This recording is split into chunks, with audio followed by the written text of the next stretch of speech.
os anjos cantam, santo, toda a criação, santo, exaltado é santo, santo para sempre. Oh, aleluia! Bendito és tu, Senhor. Santo, santo, santo é o teu nome. Louvado seja o Senhor para sempre. Aleluia! Mais um dia, Senhor, estou aqui, neste momento que para mim é tão precioso, o qual, meu Pai, eu me dedico a estas leituras.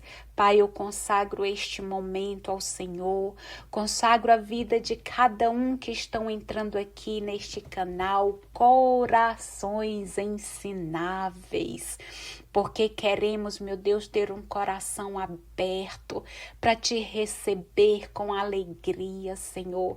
Por isso, toma a minha vida, toma a vida de cada um que me ouça, para a glória de Deus. Aleluia. Queridos, hoje nós vamos ler o capítulo 14, para a glória de Deus. Nós estamos aqui maratonando o livro de Atos dos Apóstolos. Estou muito feliz que já lemos o livro do apóstolo João.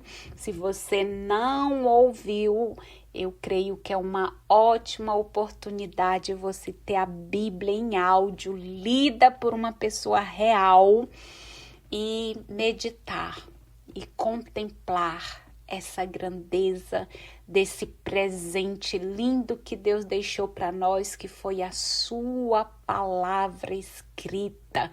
Aqui é o próprio Deus falando conosco, nos ensinando, e Ele ainda nos deu o Espírito Santo para nos ensinar sobre todas as coisas. Eu faço questão de frisar esta palavra, todas as coisas, porque o Espírito Santo é capacitado para nos ensinar não somente da vida espiritual, mas sobre respeito a qualquer assunto que diz respeito à nossa vida, à sua vida, amém?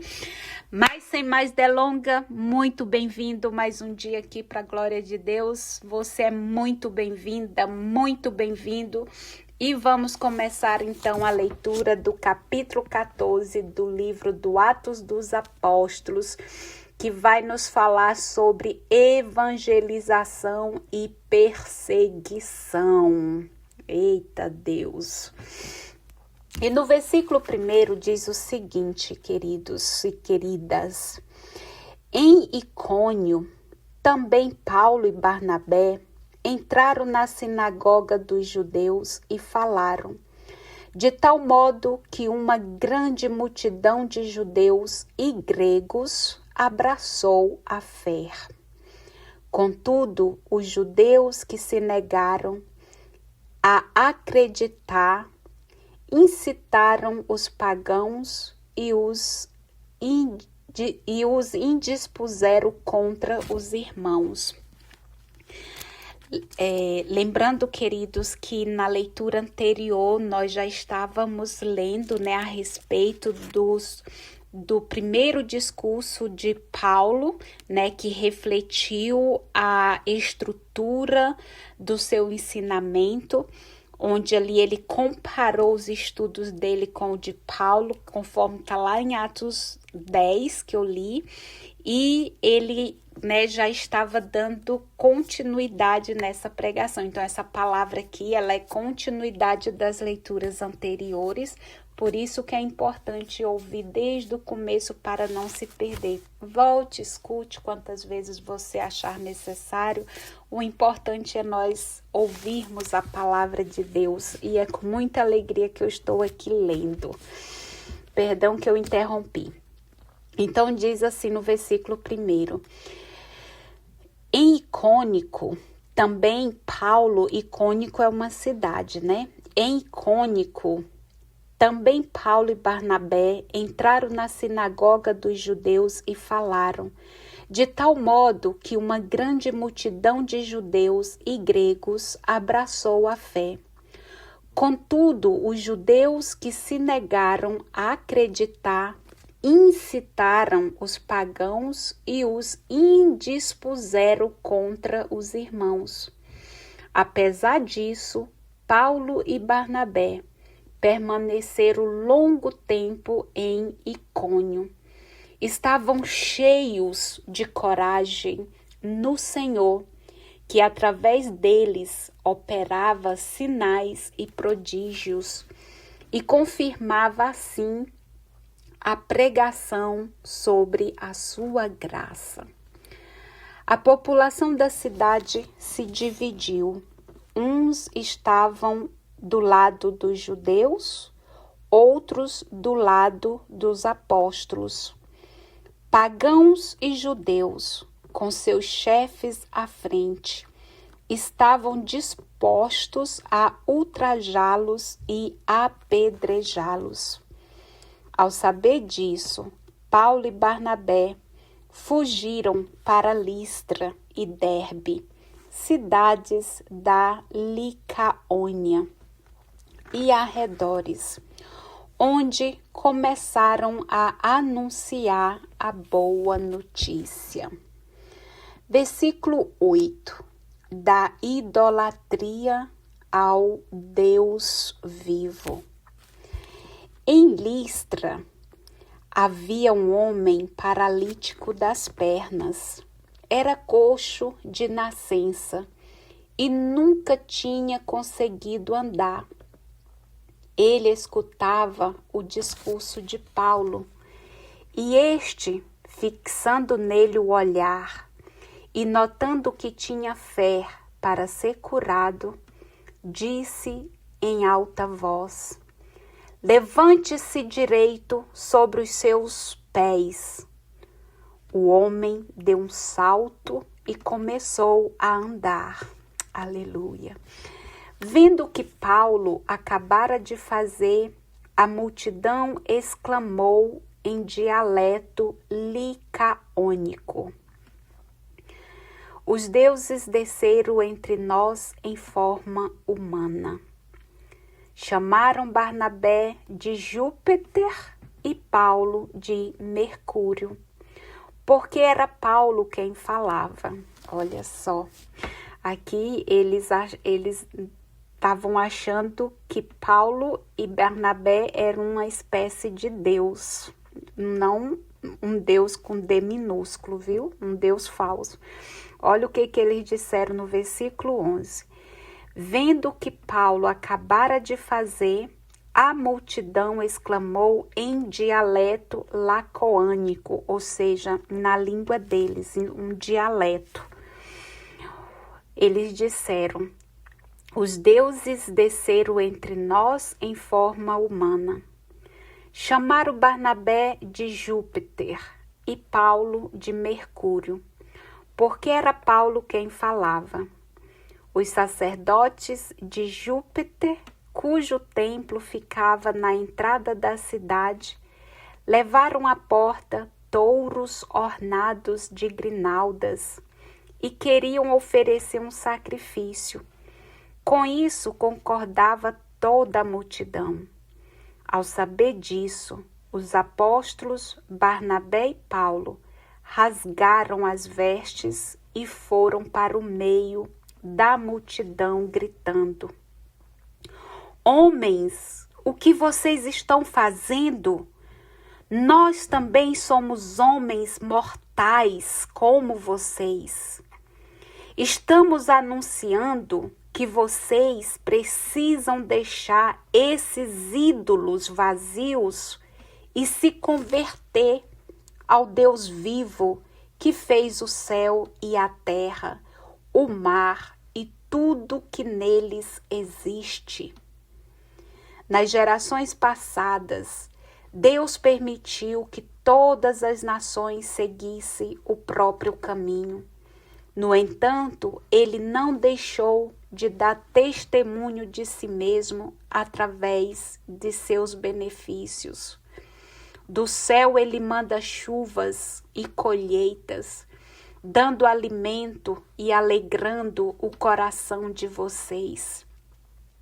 E assim falando, com muito custo, conseguiram que a multidão desistisse de lhes oferecer um sacrifício. Versículo 19. Por que a perseguição? É uma pergunta. Por que a perseguição? De Antioquia e Icônio chegaram judeus que convenceram as multidões. Então apedrejaram Paulo e o arrastaram para fora da cidade, pensando que ele estivesse morto. Mas, enquanto os discípulos o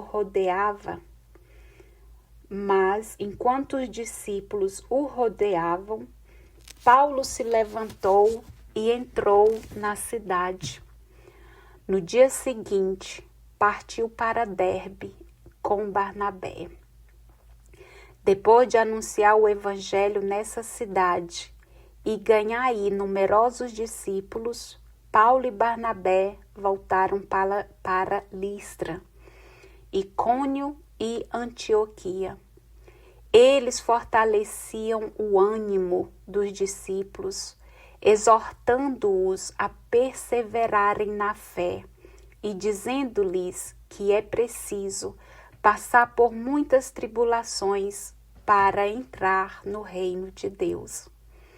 Os apóstolos designaram anciãos para cada comunidade. Oravam, jejuavam e os confiavam ao Senhor, no qual haviam acreditado. Depois, Paulo e Barnabé atravessaram a região da Psídia e chegaram à região da Panfilha. Anunciaram a palavra em Perge e depois desceram para o porto de Atalia. Daí embarcaram para Antioquia da Síria, seu ponto de partida, onde tinha sido entregues a graça de Deus para o trabalho que acabava de realizar. Quando chegaram a Antioquia, reuniram a comunidade e contaram tudo o que Deus havia feito por meio deles, o modo como Deus tinha aberto a porta da fé para os pagãos, e passaram então algum tempo com os discípulos. Aleluia, aleluia. Então, meus queridos, eu acabo de concluir a leitura de Atos dos Apóstolos no capítulo 14. Amém? Que hoje está falando sobre a evangelização e perseguição com Paulo e Barnabé, né, que estavam indo de cidade em cidade. E Lucas, meus queridos, que é o autor de Atos dos Apóstolos, ele nos ensina aqui que os missionários agora, né, no caso Paulo e Barnabé, eles estão entre outros dois grupos, os que acreditam e os que não acreditam. Lembrando que na leitura anterior, eles estavam também entre dois grupos, né? Um que era os judeus e outros que era os doutores da lei. Então, hoje aqui nós estamos nos deparando com essa ideia aqui que fala sobre o que Paulo e Barnabé estão passando. Eles agora estão divididos entre esses dois grupos, os que acreditam e os que não acreditam, tanto judeus como pagãos. E aí aqui ele nos ensina que o acolhimento e a recusa da palavra acontece nos dois grupos. Uns acolhem, uns acreditam, outros não aceitam e recusam a palavra de Deus.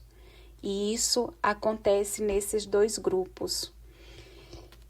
E o que nós podemos compreender é que a proposta cristã feita em termos claros e acompanhada de uma prática. Por que é acompanhada de uma prática? Porque conforme nós lemos aqui, Paulo, ele vendo a fé naquele homem que era coxo de nascença e nunca tinha conseguido andar, e ele estava escutando com atenção o discurso de Paulo. Então Paulo, a leitura nos disse que Paulo fixou o olhar e notou que havia fé naquele homem coxo de nascença para ser curado. E esse foi um sinal e foi um prodígio que aconteceu, porque Paulo estava cheio da unção e do Espírito Santo de Deus e diz: levante-se direito sobre os seus pés. E a palavra nos diz que o homem deu um salto e começou a andar. Isso, meus amados, é um grande sinal e prodígio. É preciso que nós liberemos fé, que abrimos o nosso coração para crer nesses sinais e prodígios, e Deus continua fazendo milagres, né? Então, Paulo, aliás, Lucas, o autor do livro, ele nos conduz para essa meditação, que a proposta cristã feita em termos claros e acompanhada de uma prática, no caso aqui os sinais e prodígios, provoca situação de crise e também provoca divisão, pois o anúncio não suporta neutralidade e exige decisão semelhante à dos apóstolos, que não cedem de jeito nenhum, mesmo com risco de vida. Então, para crer, para confessar nossa fé em Deus, nós precisamos, ter essa mesma ousadia, coragem. E é claro que com a nossa força natural nós não conseguimos, mas existe um Deus que nos dá essa intrepidez. Quem deu essa ousadia, essa coragem para Paulo foi o próprio Deus, e Deus pode fazer isso comigo e com você. Basta nós orarmos e pedirmos que o Senhor dá. Então, aqui, vendo essa situação que provocou a crise de visão, porque o anúncio, ele não suporta a neutralidade. Esse coxo de nascença, ele não iria ser curado e as pessoas ver e parecer que iriam se comportar como que se não nada aconteceu. Não, a situação, o anúncio, o que eles viram, não permite que as pessoas fiquem neutras. Não estou nem aí, não. O anúncio, o que eles viram, não suporta neutralidade, mas faz o que? Exige decisão semelhante à que os apóstolos tiveram, que não cederam nem mesmo com risco de vida. Por que com risco de vida, amados? Porque eles continuam anunciando corajosamente, com franqueza e com a liberdade que provém do Espírito.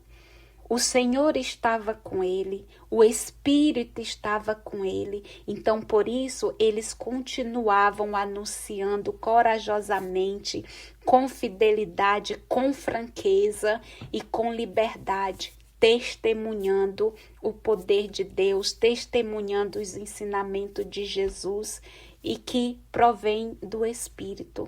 Então, por isso, eles foram perseguidos. Por isso, são perseguidos por aqueles que recusam a mensagem de Cristo.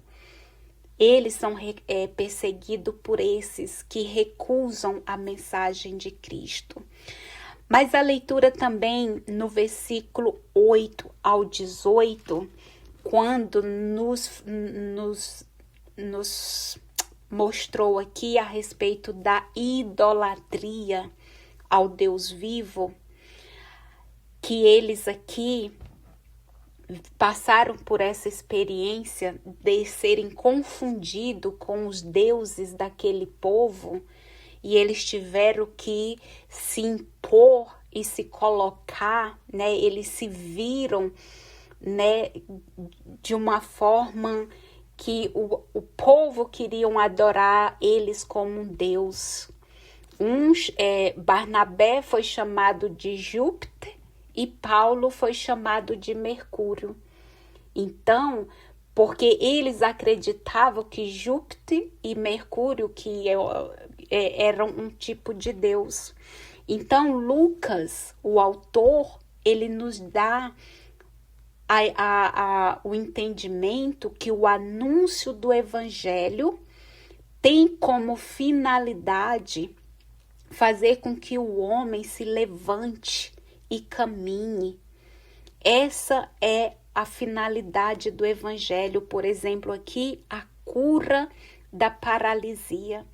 Esse anúncio, o homem coxo de nascença, ele ouvia atentamente o que Paulo estava falando. Então, o Evangelho estava cumprindo o seu papel, que é fazer aquele homem levantar-se e caminhar pelo poder do sangue de Jesus, pelo poder de ouvir a palavra. Neste momento que ele ouvia atentamente e que ele acreditou, o Evangelho foi cumprido na vida daquele homem coxo de nascença que nunca tinha conseguido andar. Amém?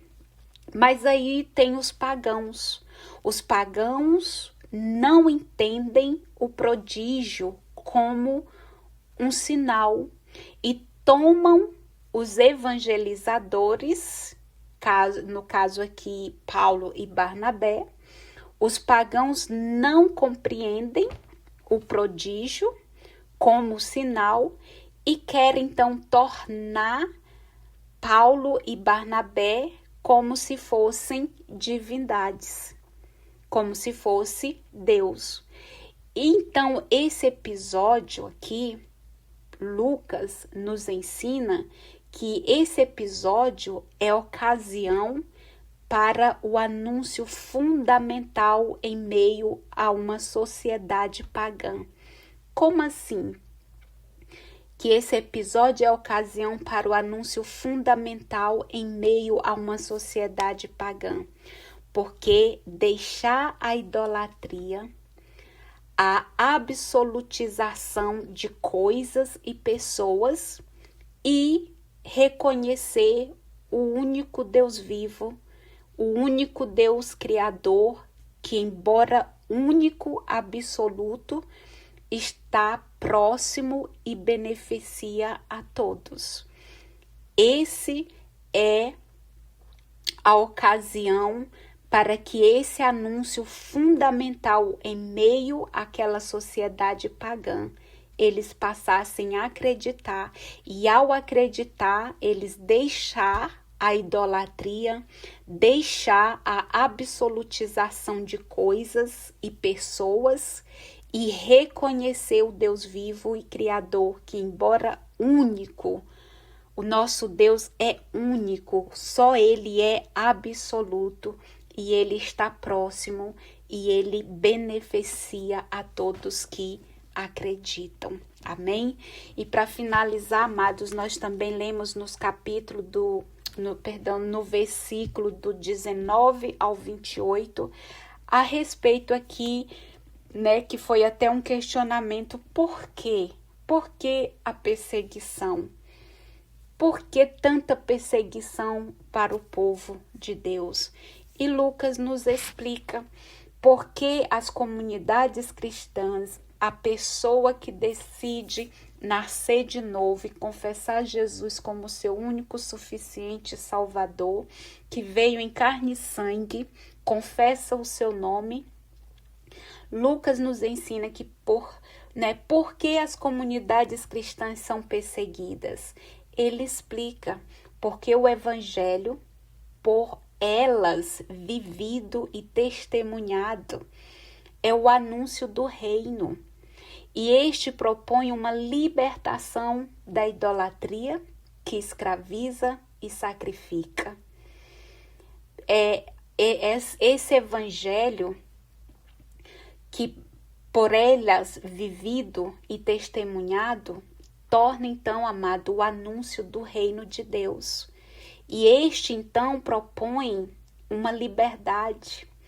Este então propõe para todos que crêem nele uma libertação da idolatria que escraviza e sacrifica o povo, e assim instaura uma sociedade baseada na justiça, na liberdade, na vida e no amor. Olha que coisa maravilhosa. Vê se não é poderosa. Quem não quer, é só quem está cego, quem não consegue abrir o coração e ver a grandeza desse Deus absoluto. É muito poderoso, amado, o Evangelho, a Escritura, a Palavra de Deus. Esta palavra, ela nos mostra o anúncio do reino. E esta palavra, ela traz libertação de tudo aquilo que não provém de Deus, de idolatria, de escravização, de medo, de sacrifício do povo, porque Deus, ele quer instaurar que todos nós da sociedade cristã, né, vivamos na justiça de Deus, na liberdade de Deus e na vida de Deus. Lucas nos ensina que a sociedade injusta, alicerçada nos ídolos da riqueza e do poder, sente-se desmascarada por esse testemunho. Então, reage de todos os modos, tentando reprimir e anular a novidade que ameaça destruí-la. Os cristãos devem, então, perseverar na fé. É o que Paulo sempre encorajou aqueles que aceitaram, ouviram, aceitaram. Então, isso é para mim e para você hoje, nesse tempo presente. Paulo quer nos ensinar que os cristãos devem perseverar na fé. O que isso quer dizer? É manter a nossa autenticidade do testemunho, é manter a autenticidade do testemunho, vigiando para que o fermento evangélico não seja deturpado, nem falsamente assimilado pela estrutura da sociedade injusta. Amém? Ainda isso é possível ler a respeito desse mesmo tópico lá no livro de Romanos, no capítulo 5, de 1 a 11. Vai estar falando exatamente o que Lucas, o autor de Atos dos Apóstolos, nos ensina aqui hoje. Então, amados, a palavra de Deus, ela está escrita aqui. Nada disso é por acaso. Deus tinha planos para tudo, para nos ensinar sobre todas as coisas, como, entender o evangelho, que esse é o anúncio do reino, que nos propõe essa liberdade. de toda idolatria, de toda escravidão, de tudo aquilo que sacrifica o povo de Deus. Minha oração é que o Espírito Santo possa falar claramente em cada coração, que ele venha dar entendimento, compreensão e que nós venhamos ter um ouvido aguçado para compreender o que o Senhor quer que eu faça, ou que eu deixe de fazer, para que com a minha vida eu glorifique o nome do Senhor. Amém? Querido Deus, aqui eu te louvo, Pai, te agradeço por mais esta rica oportunidade. E eu te peço, Pai, tira da nossa vida tudo aquilo que porventura te entristece o Santo Espírito de Deus. Perdoa-nos, ó Pai, nos purifica com a Tua palavra, para que tenhamos sempre um coração ensinável, Senhor. Muito obrigada, Pai, por mais este momento na Tua presença para ler a Tua Santa Escritura. Obrigada, Pai, eu te louvo por cada vida que aqui estão também, Pai, que o Senhor possa guardá-los, livrá-los de tudo aquilo que não provém do Senhor. Assim eu te louvo e te agradeço. Amém e amém.